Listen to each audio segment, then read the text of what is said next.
Are you about to embark on a home buying journey using your VA entitlement, but you're a little bit confused about what you can and can't do and what you should and should never do?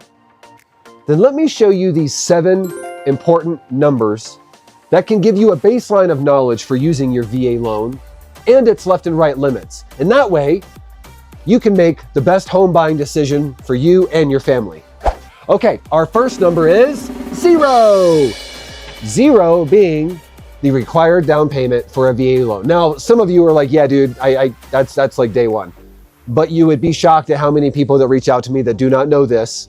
So I always like to start here. Now, you can make a down payment with your VA loan, and there are certain benefits, a lower loan balance, lower payment, less interest over the lifespan of the loan, and potentially a reduced VA funding fee, but you don't have to make a down payment. And in fact, I would probably say 90% of the VA loans I do are fully financed.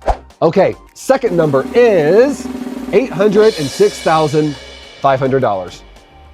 What is that? Well, that is what is known as the conforming loan limit and your VA entitlement limit. So you have $806,500 to spend without having to come out of pocket. Now, you don't have to spend that all in one place. When we talk about wealth building through the VA loan, this is how it's done, because that $806,500 can actually be split between as many homes as you can fit underneath that limit. And, oh, by the way, you can even go over that limit if you're willing to put down 25% of the overage. Now, this entitlement limit follows the conforming loan limit, which is actually increased 5 years in a row. So when it comes January 1st, 2026, it may be somewhere around $850,000. We'll just have to wait and see. Okay, our third important number is 90.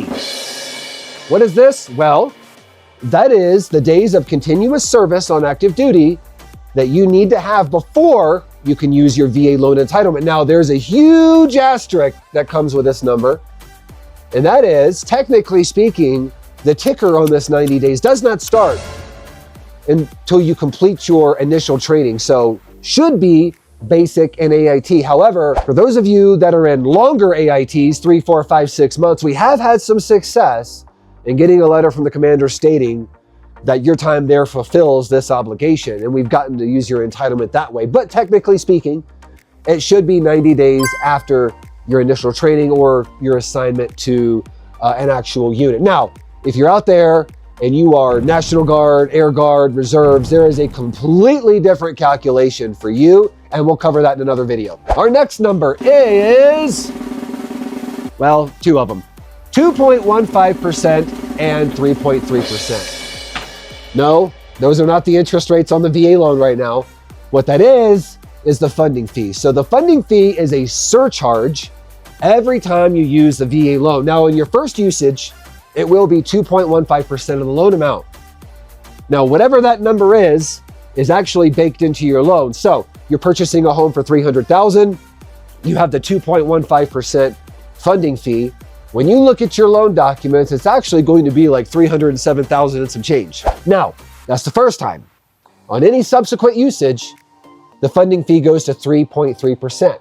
So you always have to factor this into your budgeting. If you're shopping at the very tip top of your desired price point, remember, you've got to layer in that funding fee as well, because it increases your loan balance, thereby increasing your monthly payment. But Mike, are there any exemptions to this? Absolutely there are. Not only are there exemptions, but there's a way to reduce the funding fee. And we hinted at it earlier, and that's making a down payment. If you put down 5%, the funding fee is reduced to 1.5%.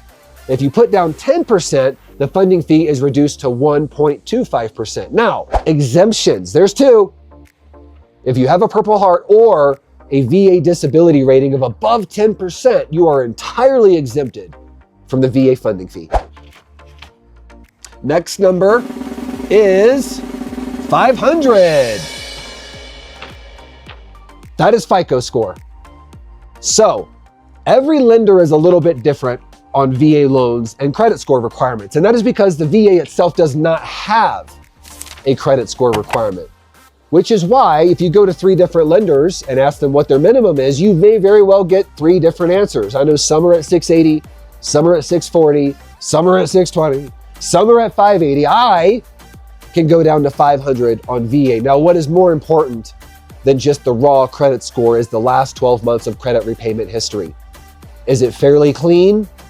Can we look at that and make a case that there is credit worthiness and the ability to repay, or are there lates all over the place?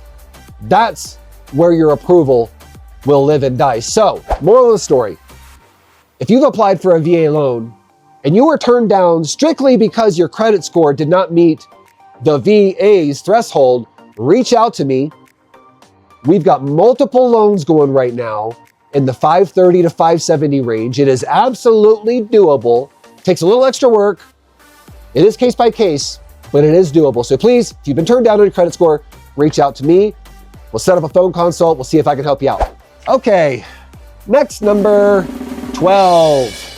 The VA loan is intended for the use with the purchase of primary residences only. You cannot purchase a home with the intent to rent it out. You have to occupy the home. Now, Mike, if I were to occupy the home, how long does the VA expect me to live there? 12 months. That is the answer. Once you occupy the home for 12 months, you can move out and rent it out, and the VA will have nothing to say about it. Even more so, you can get an exemption for that 12 months, and we've gotten them before. Examples being unexpected child, extended family moving in, spouse deploys and the other spouse doesn't feel safe in the area. A lot of things like that. It just has to make sense. And we've had people move out of their homes after like 4, 5, 6 months because of one of these reasons. Now, you can't give the impression that you're just trying to move out after a few months and rent the property out, okay? That's not what this is all about. What it is about is the ability to rectify something that didn't really work out for you, okay?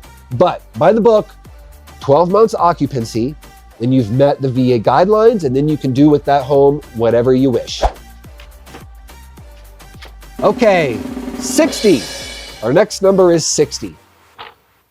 So this is important when you're PCSing or moving, okay? And 60 is you are expected to occupy this home within 60 days of closing, all right? So, and the reason this is because the VA, the lender, and really you should not want that home sitting vacant for an extended period of time. So you can't like get on Zillow, it's like March 1st, you get on Zillow, you're like, oh my God, I found the perfect home. I want to close on it in 3 weeks, but your report date is October 1st. And that's not going to work, okay? The only way a scenario like that could possibly work is if either the service member or the spouse goes to occupy the home early somehow, some way. But that is pretty rare, okay? You can't buy a home months and months and months before you show up. It just doesn't work that way. It's a layer of protection for you because when a home sits vacant, especially in areas where it gets a little colder, nothing good happens. So you've got to occupy the home within 60 days of closing. Okay, our last number, and that is 6%. Now this is gonna come with an asterisk too, okay? So the 6% is how much in seller concessions that a VA borrower can get. And I always itemize this because the misconception is it's capped at 4%. Totally wrong, absolutely wrong.